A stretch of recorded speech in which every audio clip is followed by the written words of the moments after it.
panel will be moderated by Michael Yakira, who already did a great job, and so Michael has agreed to moderate this panel. The panelists are Philip Castanet. Philip is the Senior Executive Vice President for International Division with EDF Group. He's also the President of EDF Inc. in the U.S. And then next to Philip is Benrong Sheng, Shirley. Shirley is the Deputy Director for the Department of International Cooperation at State Grid of China. She's also the President of the U.S. Representative Office here in the U.S. Also next to Michael is John Colella. John is the Managing Director in the New York office of Moelis and Company. And last is Don Warden, who is the Vice President for Policy and Sustainability at TransAlta. I'll turn the panel over to Michael for the moderation. Well, thank you, Lawrence. Let me start by maybe just asking each of you to talk about your backgrounds, challenges that you see, maybe for 2 or 3 minutes, and then we can go into some questions. Shirley, why don't we start with you? Okay, thank you. Actually, my colleague, Mr. Qiliang here, helped me to prepare the talking points with pages. I don't think I can finish within 2 hours, but I try to finish within 2 to 3 minutes. First of all, about some pictures about China as a whole. By the end of 2015, the total capacity, installed capacity in China is about 1,500 gigawatt, is total capacity, with the annual power generation of 5,600 terawatt hour. And currently in China, the main dominant part for the power generation is still on the coal-fired power station. However, we did witness the tremendous development of clean energy, particularly in the past 10 years. We have witnessed 2 digital growths of renewable energy growth, and currently in China we have accommodate 500 gigawatt of renewable energy interconnected with the main grid. And in terms of State Grid Corporation of China, we are the largest power company in the world, ranking the number 7th in the global 500 largest corporation in the world for 7 consecutive years. And with the total asset of $475 billion last year, and $316 billion of revenue. Well, we are a big family. We have about 1.8 million employees, but provide power service for 1.1 billion population. And apart from the internal service in China, we also have overseas business. We have about $38 billion overseas asset, spanning from Philippines, Portugal, Italy, Australia, and Brazil. In particular, in Brazil, we have a pretty big business over there. We are the 2nd largest power company in Brazil as well. We are now operating about 9,000 kilometers of transmission line in Brazil, and together with Electrobras, we are constructing 800 kV DC line from Belo Mountain Power Station to São Paulo and Rio de Janeiro. In terms of a challenge, I think the challenge in China is quite unique, and is unique for State Grid in particular, because most of the renewable resources in China are in the western part, while the economic booming center, in particular the load centers, are in the eastern part. The distance between them is about 1,500 to 3,000 kilometers. And that's why we have to build ultra-high voltage DC and AC hybrid network, which is so important to accommodate the clean energy development in the western part. So up to now, we have completed the 3 ultra-high voltage 1,000 kV AC and 4 800 kV DC line. This has helped to deliver about 1,000 terawatt hour of clean energy in the year of 2015 alone. So in the coming years, more investment will be input on the construction of both transmission and distribution. And by the way, the annual capex of State Grid in the past 5 years is about $50 billion. And in the coming 5 years, we do believe such a capex will be at least about 60 billion per year as well in the coming 5 years. And apart from the internal development, we also have a global thought. That is a new idea and vision raised by our chairman, Mr. Liu, called Global Energy Interconnection. As a matter of fact, I saw quite a few familiar faces in this room who were presented at our Global Energy Interconnection Conference last week in Beijing, and we convened about 800 people to discuss about the future interconnection regionally between countries, cross countries, intercontinental, and possibly in the future global energy interconnection, which means the long distance transmission line, distributed energy, microgrid in all the ways to accommodate the more clean energy to support the development of a whole human being and sustainable development. I may talk more in the later time. I think it's more than 3 minutes. Right? Thank you, Shirley. Okay, Appreciate thank it. Philippe? Okay, Philippe Castanet. I'm not with the Environment Defense Fund, but I'm with the French utility. But as soon as I've talked, you have figured out. I don't have a 20-page presentation, but in short, in terms of our ambitions, what we are striving for, but also our challenges, we are very much guided by the low carbon agenda. So with just close to 140 gigawatts worldwide, we are not 99% carbon free like Hydro-Québec, but we are 87% carbon free. And this is growing because we are also in Europe the largest renewable producers. Actually, in this country, we are the largest developer of wind farms. That's to utilities, but that's also to customers because customers are asking for it. So the likes of Walmart, Google, Procter & Gamble and all of that, we were last year the largest provider for them of wind farms. And we have the ambitions to more than double our shares of renewables, including hydro. Hydro was a sector that developed greatly last year, I think even more than the previous years. So there is still a lot of potential for hydro to grow. We are facing some challenges in terms of market organization, market regulation, and I would say it is the same here in this country than we would have it in Europe. But I think we can say that the market is quite broken. We see in Europe that there will be over-equipment until at least 2030. And there is one reason for that is first, we have not even enough growth. There is energy efficiency taking place, but also it is fair that the same renewables are great. We are forcing them into the systems at subsidized rate, and we are injecting in our systems, whether in Europe, whether in the US, more renewable capacity than the actual demand grows. So at the end, there is no miracle. Okay, where does it leave the existing incumbents? I mean, the generators that are still producing some required energy. I mean, that leaves them with great challenges and, of course, not great prospects to invest further.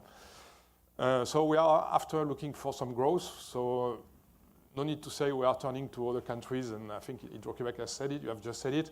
We are also, for example, currently building a hydro dam in Brazil, and we intend to build with partners, American partners and Chilean partner, gas terminal and power plants in Chile. And that's for the region I'm in charge of. The last thing is we are grappling, and it's, I mean it in a positive way, in the way we interact with customers. This is changing a lot. I mean, they are asking things different now in terms of the generation that is produced, in terms of the services. And like, this has to do also with data, I mean, use of data. And for example, if I take, we have created this application that any utility will create, but we have already 10 million customers on EDF and me, EDF and I, using it on a daily basis. So that's where we are standing today. Thank you, Philippe. Good. Don. And I'm John Colella. I'm a managing director with Moelis & Company. We are an independent advisory firm. We've been, the firm was founded about 10 years ago now. We've got a power and utility concentration. I'm one of 4 partners at the firm, in addition to John Thorndike, who's in the audience here, who covers primarily North American power and utilities companies. We have, in terms of our business, about 80% of our business is advisory, so what you would think about in terms of kind of pure M&A, and the other 20% of the business is a place most of you don't ever want to find yourself in, which is restructuring land. Having said that, we have been quite active over the last several years, and really our business is focused on 3 primary segments across the markets. One is the traditional utilities, second is the generators, and the third is sort of the renewables market is sort of the way that we kind of think about the market. We have, over the last several years, advised on several transactions, including the recent sale of Empire District Electric to Algonquin, as well as the sale of TECO Energy to Emera. And so we've certainly had a front row seat in terms of not only working with clients on thinking through some of the changes that you all have been talking about around market structure and industry structure, but also obviously seeing the influence of international participants in the market here in North America. In terms of challenges, I think the biggest challenge that we face every day in our business is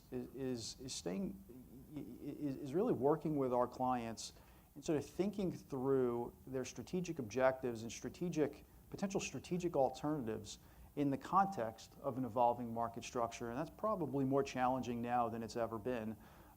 We think about our business oftentimes, working with clients on buying things or selling things, but obviously before you get to that point, there's obviously a lot of thought process around sort of the strategy and where you want to be, where you want to take your business, your hopes and aspirations.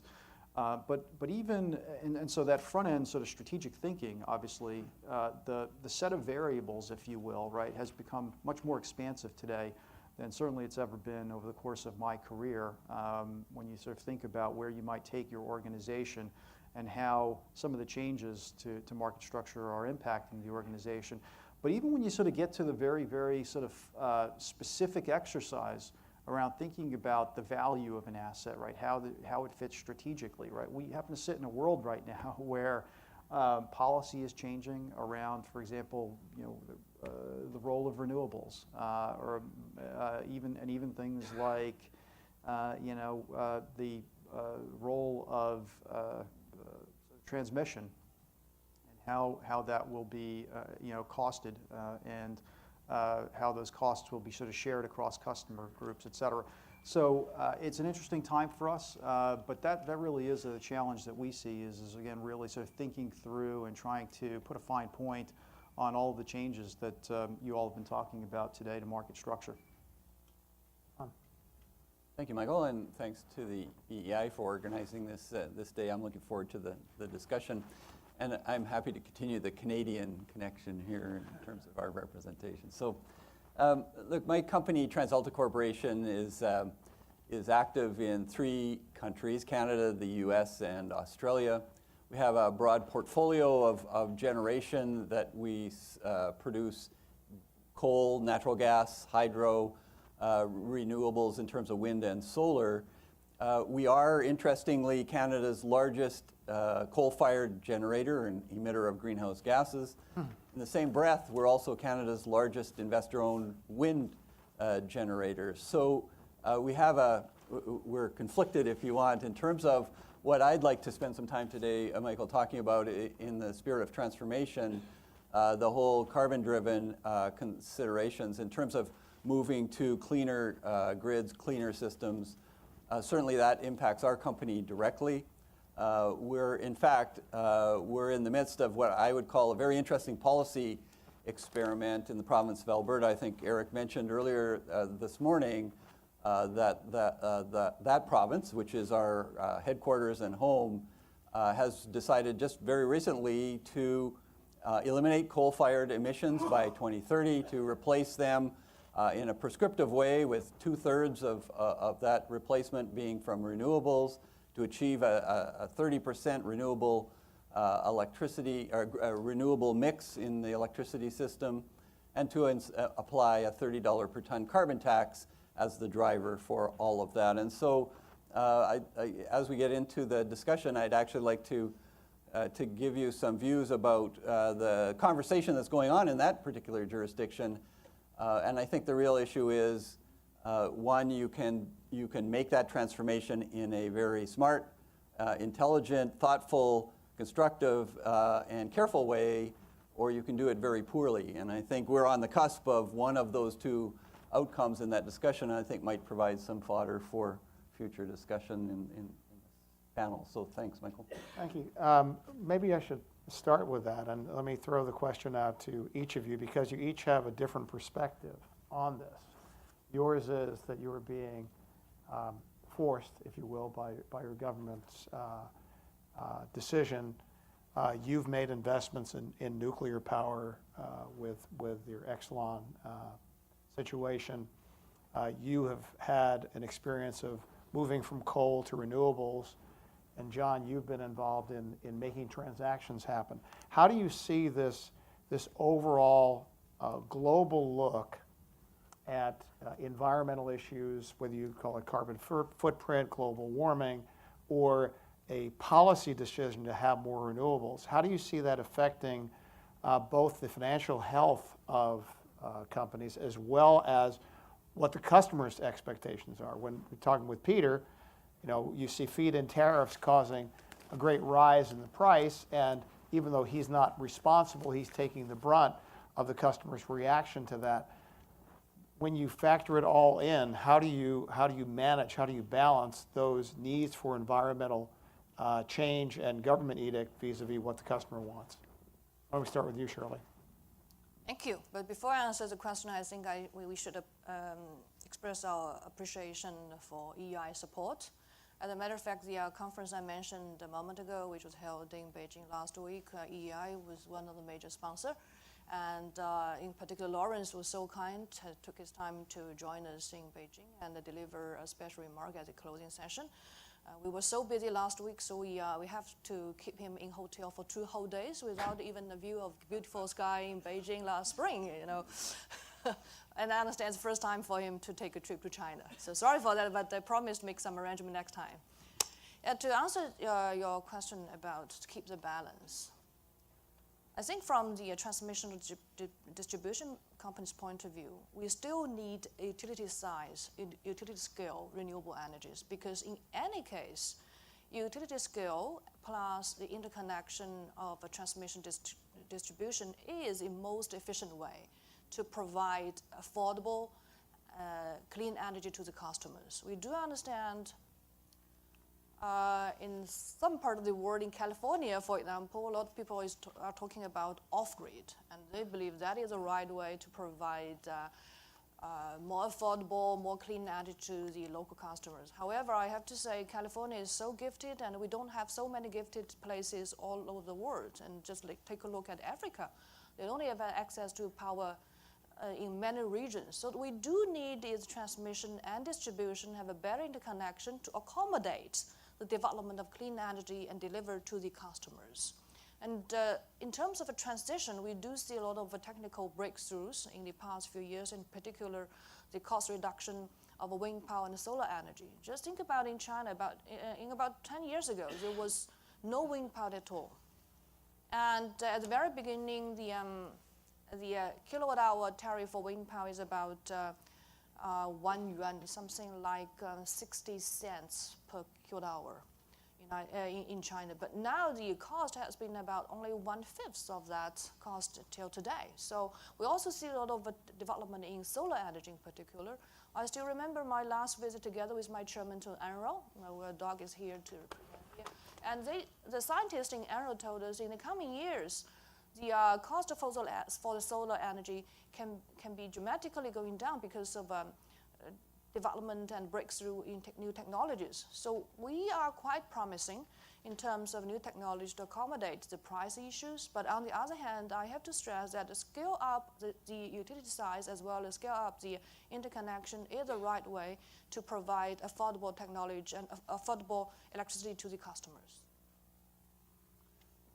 I would say there that there is no magic solution, no silver bullets, but the challenge is probably to try to step back from the short term, okay, and take a long-term view and start to develop a mature conversation with stakeholders, with customers. But if you look just in this country, you will be tempted to say, well, gas über alles. I mean, gas is a solution. There is plenty of reserve. I mean, it's cheap. It's there for the long term. The question, is it really the magic solution? Because as soon as you go a bit further, you say, well, actually, CO2 is still going to be an issue. Environment cost will also be probably an issue. And some already specialists take already the view that gas is probably a nice transition fuel. And at the same time, I think the countries that are developing fast have got it right much better than the areas that are developed. Because if I look at the same as nuclear is not the magic bullet, it's not the solution. It's one of the solutions. So today in the US or in Europe, you will be tempted to say it's too expensive. It cannot be the part of the solution. Okay, therefore what is happening? In this country, we are closing nuclear plants. There are 100 great nuclear plants, I mean, that are capable of running another 30, 40 years. I'm talking about the existing units.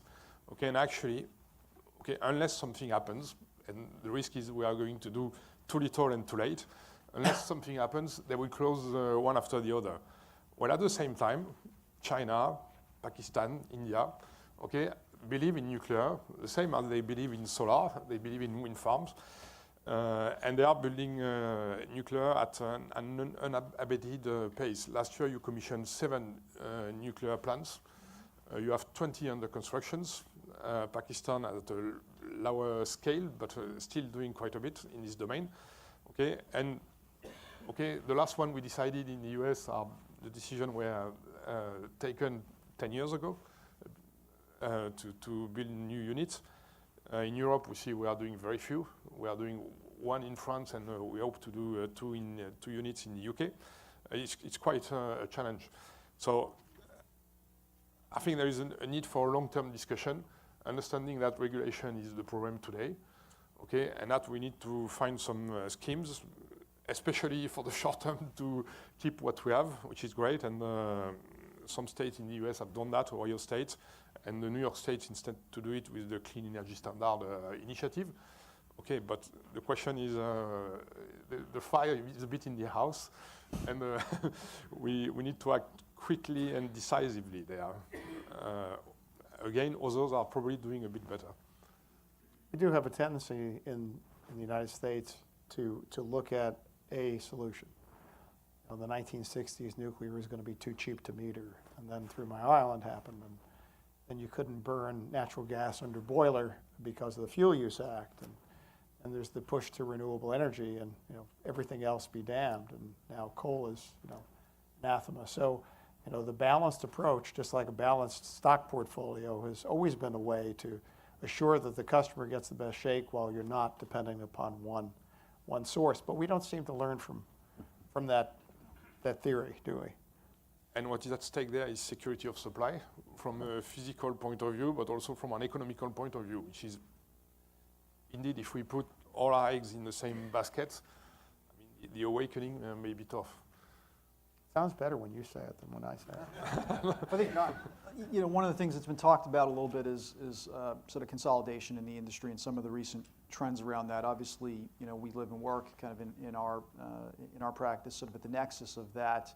And my observation is that we happen to be sort of at a point in time where consolidation, I think most of us would recognize here in North America, is occurring at a pace that's a bit more rapid, perhaps, than has been the case historically. And so why is that? Obviously, we've had lots of good discussion today around some of the individual elements around the industry that are evolving and changing. And my observation, our observation is in our practice, whether it's the impact of renewables, generation, et cetera, all of that is happening, A, at a more rapid pace, and B, with more perhaps uncertain outcomes in terms of where the future will lie than has been the case historically. There's one other element, though, I think that's important to recognize. I think we all perhaps kind of intuitively understand this, but there's a saying, right, that sort of good growth will cure a lot of sins, right? And if you sort of think about the industry overall right now, right, we don't have that luxury. Most of our clients, right, whether you're in the generation business or the distribution business, right, the single biggest challenge is to sort of manage through all of these changes in the context of limited top-line growth, whether it's customer growth, volume growth, et cetera. That's really the big issue. And in many respects, that issue, by the way, is not unique, in our view, to the utility industry or the electric utility industry more specifically. It's a common theme that we see across corporate America. which is why, again, our house view, if you will, or where we spend a lot of time, in our practice is around M&A and consolidation that is driven by the need for efficiencies. We are well past, as our CEO Ken Moelis likes to say, the AOL Time Warner sort of phase of M&A, where it was all about top line growth, et cetera. And really, when you sort of think about this and sort of and focus it to sort of what we see is driving strategic activity, particularly on the utility side of the business, it really is the need for diversity and scale. And those have always been buzzwords that bankers have always enjoyed talking about. But my candid view is that the power of those elements has become the need to do things efficiently, to control costs is perhaps more powerful today than it has ever been. And we can tell you that in our practice, that is absolutely, we've seen that as not just amorphous, but really, really critical drivers to how certain transactions have kind of played out, and the desire for consolidation and scale has kind of come to pass. One of the other pieces that I heard talked about earlier, maybe in the earlier panel, was R&D. R&D is read a research report for just about any electric utility in the U.S. and you will not see any talk about R&D. Right? This has historically not been, certainly shareholders have not been focused on R&D. And why is that? Well, shareholders, particularly in the public utility context, right, focus on one thing primarily, and Michael knows it better than anyone, right? It's your quarterly EPS, right? And if you are sinking a lot of money into R&D, right, that's going to be a perpetual drag on your EPS. The only way to combat that is through size and scale, right? So ultimately, as we sort of think about some of the kind of these trends, whether it's having generation diversity, obviously right now renewables are in favor, but you know what, as I sort of listen to your comments, Michael, and think about the different, obviously, generational themes that have occurred right over the course of we may find that obviously a very different paradigm down the road here in the U.S. It doesn't feel like it right now. We don't see the path to that, but obviously things evolve. And more so than ever, having a balanced portfolio on the generation side and being able to contain costs effectively, and also having the scale to be able to think about what Tesla and others are trying to do to change this industry and perhaps get ahead of that has become more important than ever. And scale has, by and large been the answer. Certainly that is what we believe to be the impetus around some of the recent consolidating transactions that we've been involved with. I want to follow up with you after I hear from Don, but I want to also mention, and I think Barbara's back there. There she is, and Mike Howard before. The way we have handled R&D is through EPRI, and I think it's been really effective. The wonderful joy about having an industry that doesn't compete with each other by and large in the United States is having EEI and us meaning the industry, work together on issues, and EPRI has been really the focal point for our advancement in R&D. A company like even FPL, but certainly a company like NV Energy couldn't afford to do R&D because of what you're saying, but just wanted to make sure EPRI knew that I'm recognizing them. Don?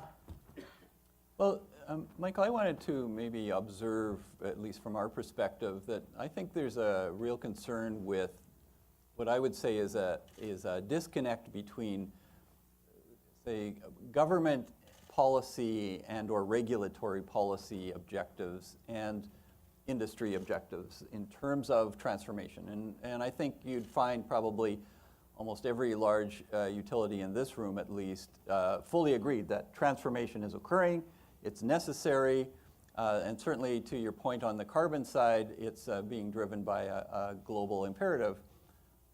But I do see this disconnect in terms of approach, and it's unfortunate and needs to be resolved. So an example would be, governments driven by carbon imperative are looking to transform electricity sectors into a cleaner form, and that's the primary focus.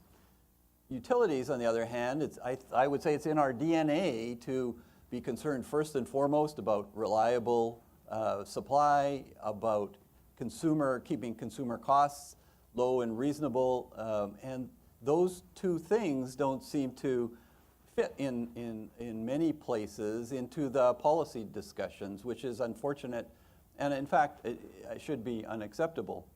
I'd also say that there is a way to combine those things in terms of better policy making and in terms of transforming the industry, but it's going to take a lot of effort, and it's going to take a lot of effort on both parts, if you like, differentiating government policymakers from industry in order to bring smart solutions to that particular issue. The last thing I wanted to say, though, on this topic, again to your point about industry economic impacts, is that one of the impacts of that disconnect I'm talking about is a very serious impact on the economic viability, I believe, of many of the utility players.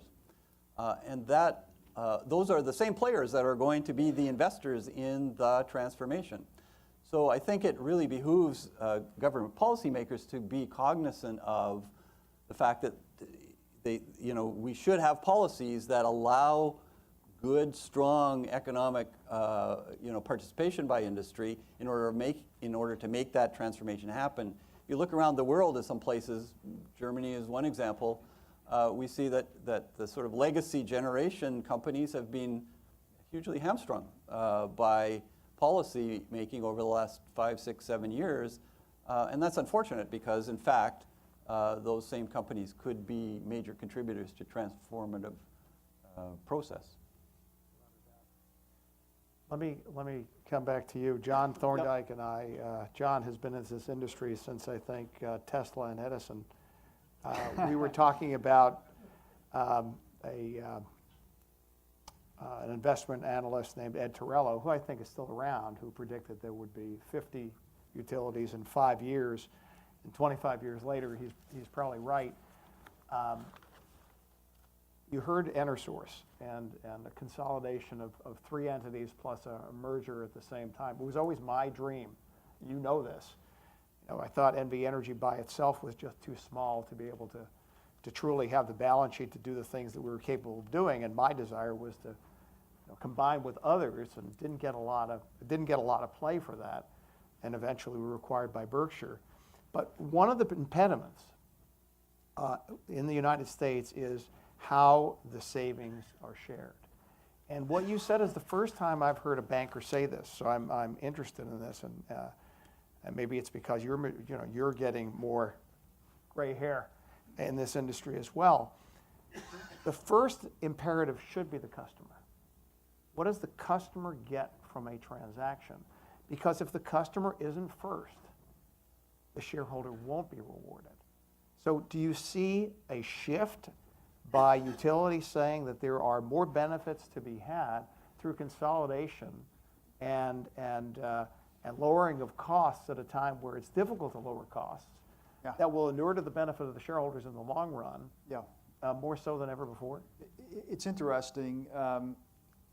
There's sort of two sides to that coin, Michael, that I think are very, very interesting right now. On the one hand, the short answer is yes. I don't want to go through the specific kind of anecdotes, but in I'll just say some of the recent transactions that we've been involved in, you had dynamics where, for example, smaller size company, more limited balance sheet, limited top line growth, already aggressive cost controls in place, and then with issues like CPP and other looming kind of transformative elements around the industry impacting the company, the need to put capital to work, increase rate base, right? And in that equation, right, there's only one thing that you can do, which is continue to raise customer rates in order to support that investment if you don't have top line customer growth, right? And so I'm going to, it's interesting, I won't attribute this to any specific company, but one of the quotes that John and I, heard recently with a client we were working with was, "I've already cut coffee out of the budget, okay? What's left to do," right?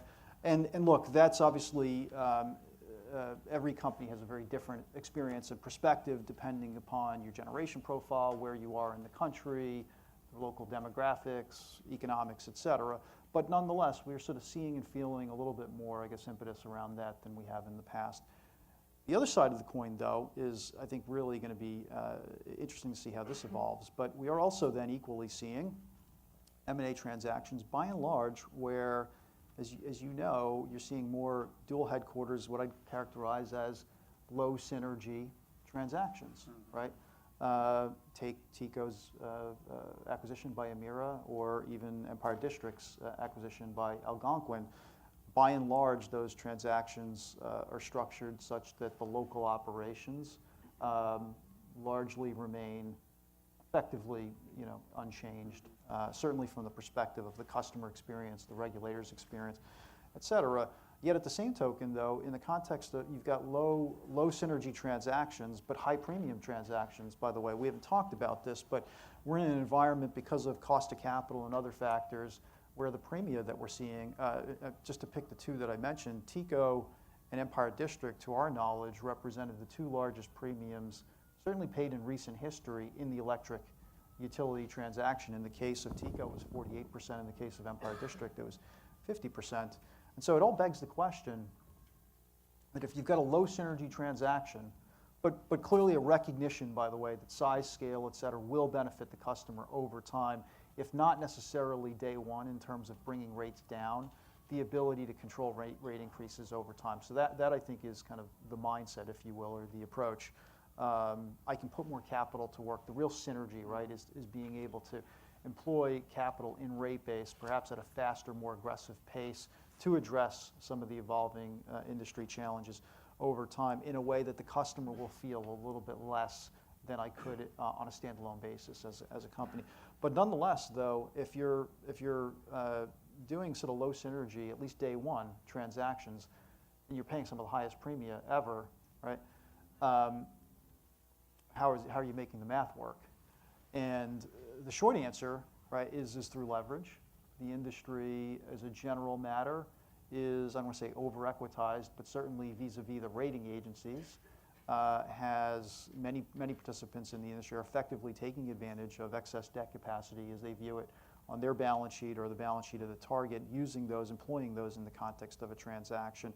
But all of that financial exercise is only supported by customer rates in the end. Said differently, we're in an environment where actual cost of capital is about as low as it's ever been, and actual allowed ROEs, right, the spread between those two, are historically high. And so then the question is how does that evolve over time, right? Particularly in the context of a world where we recognize we've got these evolutions occurring in the industry and the need to control costs. I think that to me is going to be, and when I sort of think about transactions and valuing companies, et cetera, right, that's the $64,000 question to be, is how does rate structure evolve in the context of the environment that we're in? Okay, I want to follow up. In our industry, there is no miracle. I mean, size matters. And if you take, for example, just the retail segment, 50% of the costs are fixed costs. So, of course, the more you merge, the better you are. Somebody was talking about the UK. The UK, they went from, in just a few years, from 14 regional electricity company to 6, okay, electricity and gas. So I wouldn't be surprised the municipalities that you are creating, 1 to 1.5 million. I think 10 years down the road, we'll talk about whether you want to be 5 million, 7 million. And you were mentioning R&D. It is necessary. In France, we couldn't merge with anybody to do R&D, but we did it by ourselves. But we are spending 500 million per year in R&D. We have 2,000 researchers. And actually, we don't regret this expense. There are questions. I myself opened an R&D center in Poland where I was heading the operation. The first discussion I had with the R&D people was, I was very rude. I was saying, show me your P&L. Okay, so, and actually, that was... Did they look at you like, what are you talking about? What's a P&L? But it worked, of course, coming from the engineering world, but a lot is happening today, I mean, in this innovation field. And it comes from the customer, okay? And we don't know exactly what the customer wants, but the customer wants to engage, okay? And if we are not capable of answering, I think they will be disappointed. And we have to grapple from the world of, before it was top-down, it was large generation, full stop, okay? And now they also want decentralized. We should not necessarily oppose the two, but we have to make sure we're able to make the two work together. I don't think we are yet there, but of course, we'll get there. Anybody else want to comment on this issue, or should I move on?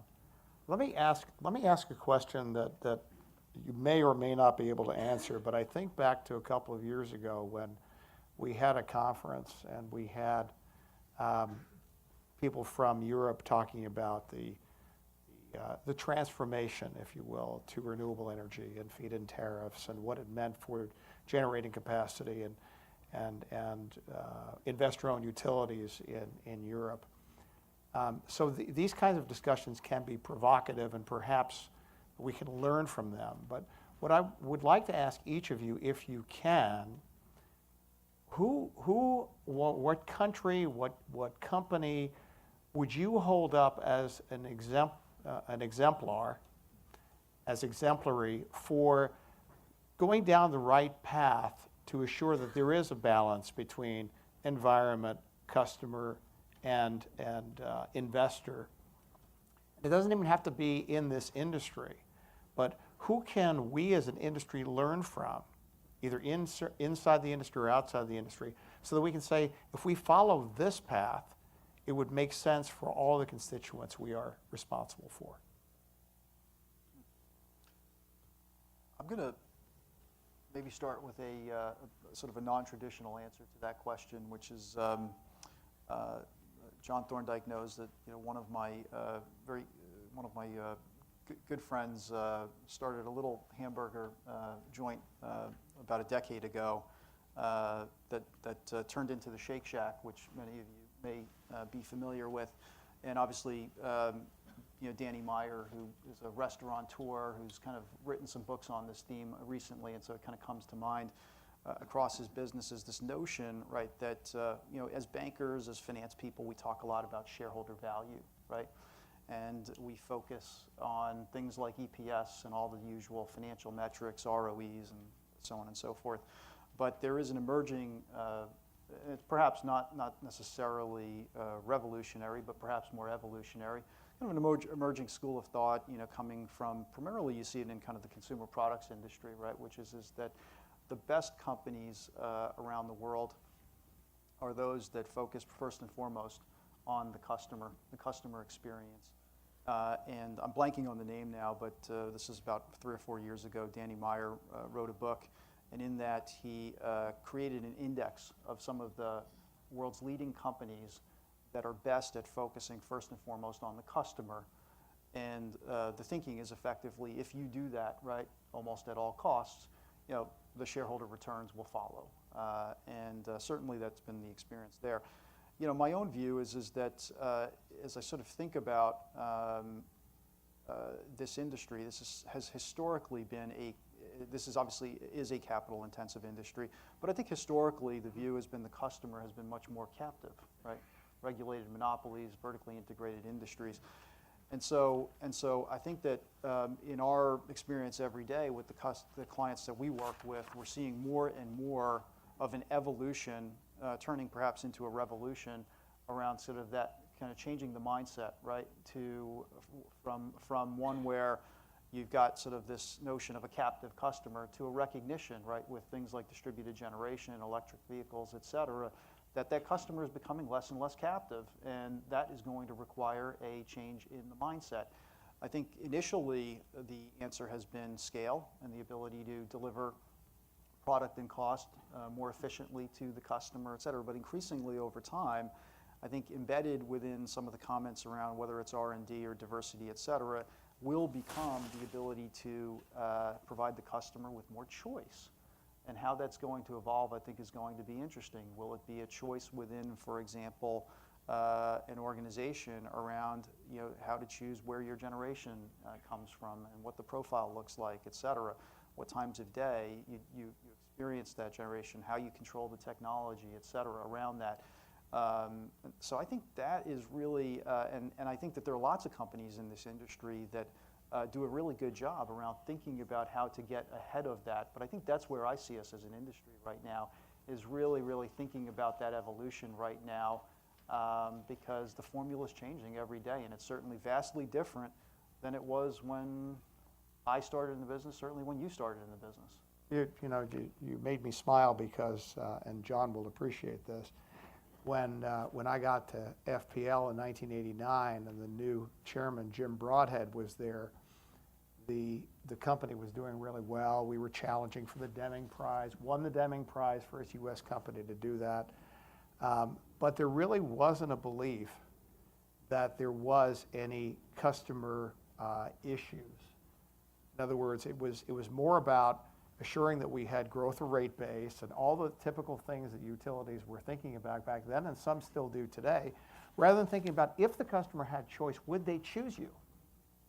Right. And today we're seeing that. Yep. Now we're seeing it in different respects because we're getting a lot of subsidies, whether it be tax subsidies or rebates or pushes from state and other governmental places to have more renewable energy. But when customers do have choice, why are they not choosing the local utility to do that? They should be. And it's one of those evolutions that I don't, if I thought about the things that we accomplished over the 12 years I was at NV Energy, the one thing I never was able to get people's mindsets on, especially on the phones, was that when you're talking to the customer, treat them as a customer. Don't treat them as a number or a captive. And I think that's changing, and it's changing only because there is choice now. That's right. That's right. That's very interesting. Anybody else want to comment on that? Yeah, actually, your question reminded me the story of ultra high voltage construction in China. In the past, the development, economic development in China did, encounter the challenges that is a bottleneck of transportation. As I mentioned, most of the resources are in one part of China, while they're in another part of China. So for 3 decades, we were consuming oil to transport coal from west to east. But at the very beginning, when we started to talk about ultra high voltage, which means 800 kV DC, while the transmission distance is about 2,000 kilometers, many people started to argue and blame the state grid. You are a state-owned company, monopolized, waste money, construct long distance without any big significance. But once these 2 projects really happened, use our own capital, and once they see we are delivering clean energy from western part, which is still blocked in certain area, and once they see more and more, a lot of hazy days now happened in the eastern part of China, they started to believe that interconnection, distribution, and long distance transmission does make sense. So I agree with John that we may make choices, we may provide choices to the customers. They may have a comparison. But I do believe it is a time for utility to be more competitive, to be more aggressive in the market. Don't have to be always keep silent. I subscribe to this because the same. So you have the customers, and we have already said. There is something new developing there, and we have to deepen our relationship with the customer. Not forgetting, we are in a sector of infrastructure where we invest for 25 years. Okay, and if it's not properly organized, just left to the market, actually it won't work. And you're asking to name some countries. I can do this very easily. Today it's easier to develop a power plant in Brazil. Whatever is happening there, okay, it's actually much easier to develop it because the regulatory framework is just right. There is no overcapacity, oversupply. There is a regulator that is administrating through PPA mechanism and these kind of things. Okay, same in Chile, they've done that for 30 years. Okay, and they don't have less renewable than we have. They choose to have renewable as well. So they choose to have the same solutions. At the end, they avoid over-equipment. Somebody has to pay for over-equipment. Somebody, sooner or later, it's likely to be the customers, or sooner or later anyway, the investors will raise their cost of capital because of their bad experience. So there is a cost to, we're not getting away from over-equipment. So just saying that it's about organizing a sector that has to face some big changes, but needs a proper framework. You know, if I might, I just want to sort of add one point to my earlier comments around this notion of scale, and in particular as it relates to the relationship with the customer and the customer experience, because we do see two schools of thought on that topic. One is kind of the sort of maybe, you know, the view that consolidation, scale, et cetera, makes it easier to be more efficient, to be more aggressive, et cetera. But there is an opposing school of thought which basically says that being small and nimble allows you to do that more effectively, to deepen your relationship with the regulator, with the customer, et cetera. And of course, then you've got to juxtapose those two. So you can see the logic, right? Being small and nimble doesn't necessarily give you the cost efficiencies, right, and scale. Balance sheet. And then, of course, but on the other hand, I can sort of see the argument that many in the industry take, which is that if you become too large, then while you, on the other hand, have the benefits of scale, cost efficiency, et cetera, it becomes more challenging, if it's not managed properly, to, in fact, get kind of the formula right around the relationship with the customer. Be interesting to see how that plays out. Tom, any comment? Well, Michael, I'm going to talk directly about customers, largely because we're a wholesale electricity generator and energy marketer, so we don't have a lot of those pesky customers, right? But part of your question earlier was around the transformation to renewables, and your question about have you seen anyone do it well? And the point I wanted to make to that was no, number one. But two, more importantly, perhaps more constructively, we actually observed that there isn't a single approach.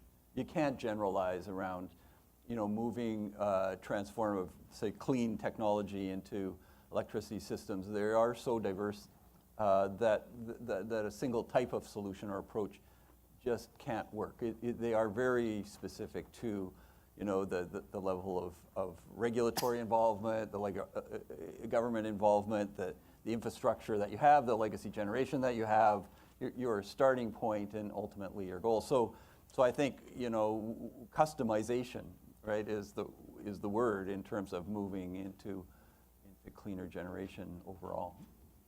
Good point. Lawrence, do we have time for a couple of questions? Yeah. Okay. Questions from the audience. Barbara.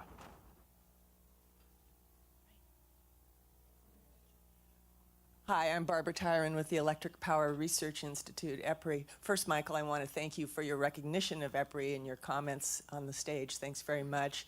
And since size and scale has been discussed so much, I wanted to mention that, and this is a panel on business models, I wanted to mention that EPRI's collaborative business model does allow for leveraging the utilities' voluntary funding of EPRI's R&D programs in a way that does address that size and scale issue.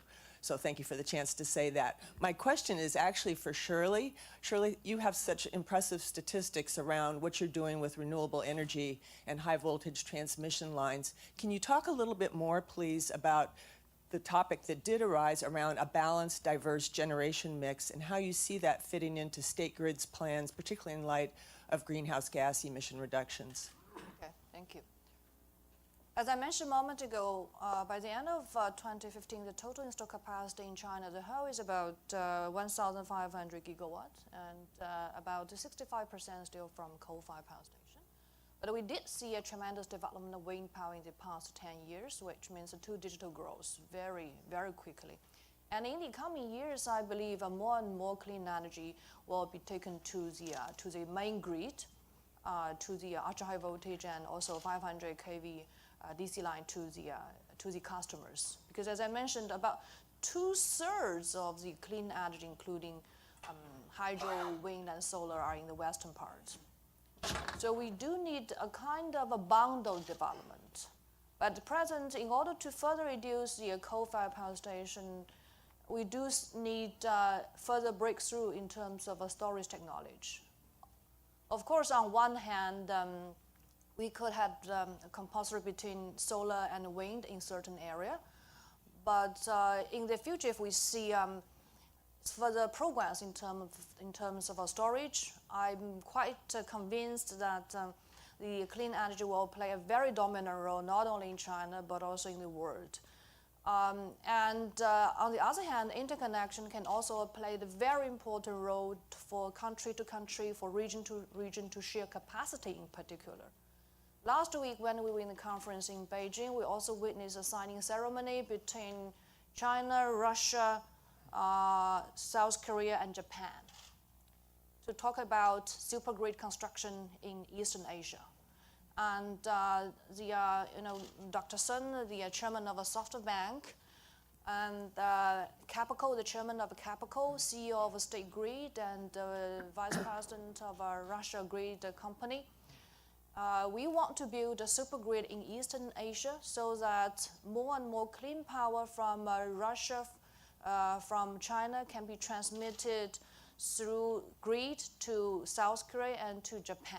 This will alleviate a lot in terms of nuclear power pressure in Japan in particular. So, as I mentioned, the storage is one of the obstacles at this moment, but which we see quite promising in the future to see a very important breakthrough. On the other hand, a lot of R&D are also taken to have a breakthrough on the submarines. If in the future these two issues can be further, see further breakthrough, we do see clean power will have a very promising future, not only in China, but also in the world again. Yes, ma'am.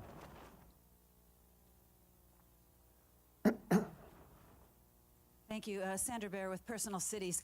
I'm interested in affordable energy solutions, especially as we move to a low-carbon economy, but I'm really curious about this, my perception of a disconnect between companies and utility companies specifically really not engaging all the stakeholders with cities. And really, as you've all talked about the customer experience, I mean, who is leading the charge in terms of industry transformation, in terms of reaching out to customers and educating them and making them understand the opportunities for these renewable energy choices that you talked about? I really would like to know. I'd like you to name names. Thank you. I can have a go. I mean, I can have a go, but I'm not pretending we are. But we are trying to, and it's not a completely obvious conversation because first, have we got all the tools there? Probably not, because you are talking about urban planning, and it would be very nice to start from scratch, but you rarely start from scratch. You start with existing cities, and making some breakthrough in terms of planning is actually not so easy there. Second, there is a difficulty there that, to be frank, within four walls, setting up project, I mean, with municipalities, it's actually quite difficult because it can take a lot of time. You spend sometimes several years, okay, and then you have a change in municipality and all that, okay, and then your project collapse. So I think we are all wary in this room, I mean, in the world of utilities, about long lead time, especially in a field that is new, where, as I said, we don't have all the tools. We are all wary about what is it we can bring, but where are the low-hanging fruits? I mean, how do we start? And that's the prize, I think. And we are definitely trying to do so. Our research people are on the case, but the same, the research people will have a view there, but as soon as you bring a business person there, they wreck the place. I mean, they have a very difficult conversation. So what you are asking is absolutely important, but I mean, it's the holy grail, and I'm not sure we are yet there. Anyone else want to comment on that? Other question? Yes.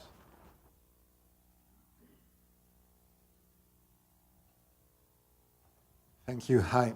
Well, thanks for the quite interesting debate. I'm Bruno Fulda. I'm the energy counselor at the French embassy here.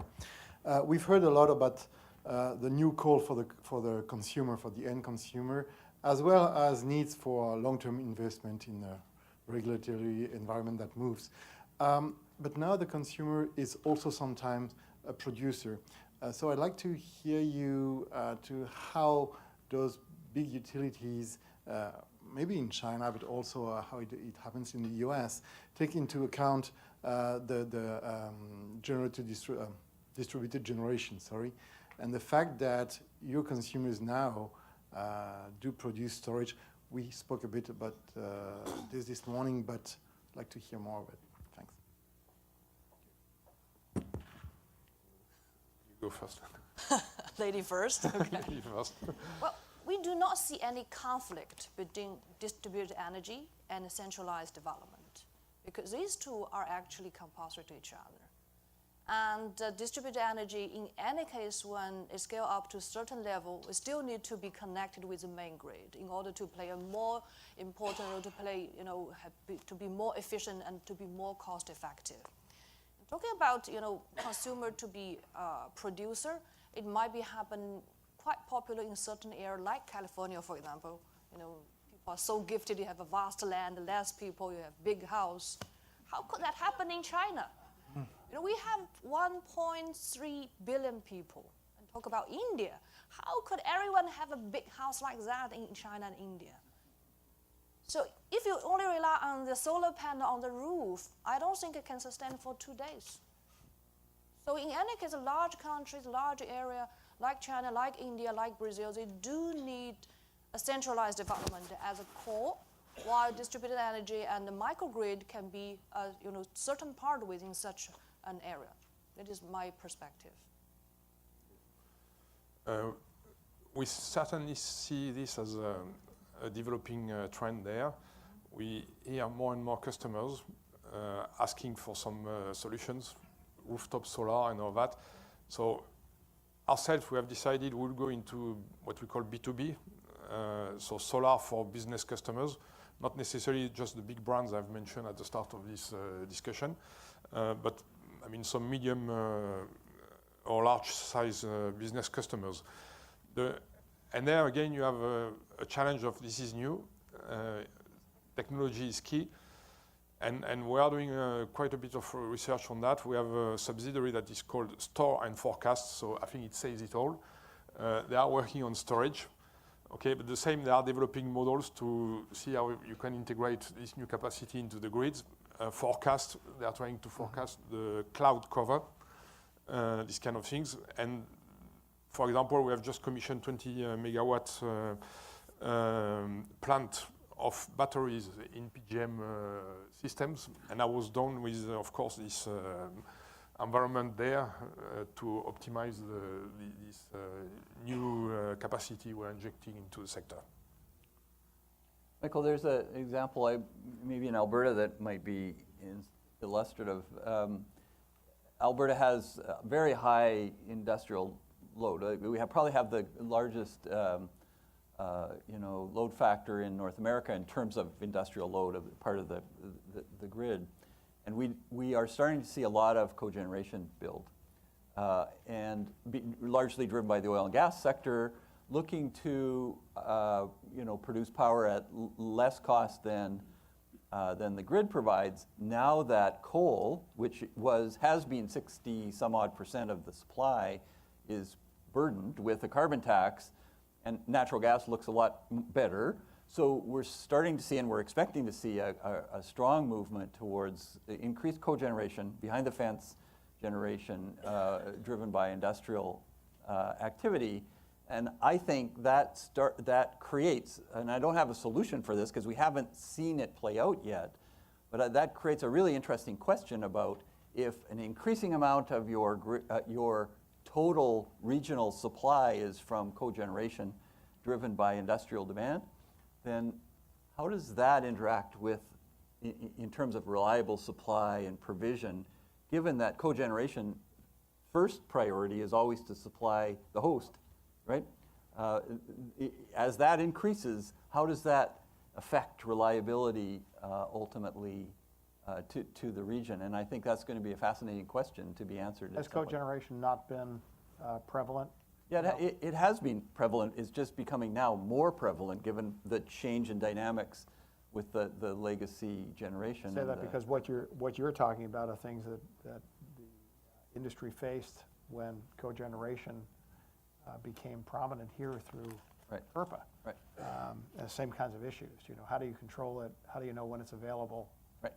Are there penalties for not being available if you're counting on it? So that'll be interesting to see how that transforms. Lawrence, I have a feeling we're done, right? Because you have. Just one last burning question. Okay, a burning question. Maria's pointing to somebody who's burning. Is it Don? Bernie. Are you burning? No? Okay. I think it's time for the last panel. Thank you very much, everyone. Thanks for your participation. Just want to make one observation. Being in this industry for 25 years, we have always faced challenges. Every step of the way. It doesn't matter what it is, whether it be internationalization or diversification or nuclear issues or whatever it is, government edict. But when we work together, we always come up with good solutions. And when we start with understanding what the customer needs are and assuring that the customer is getting benefit from whatever we're doing, we always wind up winning. So it's an incredible industry, and I really, again, feel honored for being asked to be part of this. Thanks, everybody, for being part of it.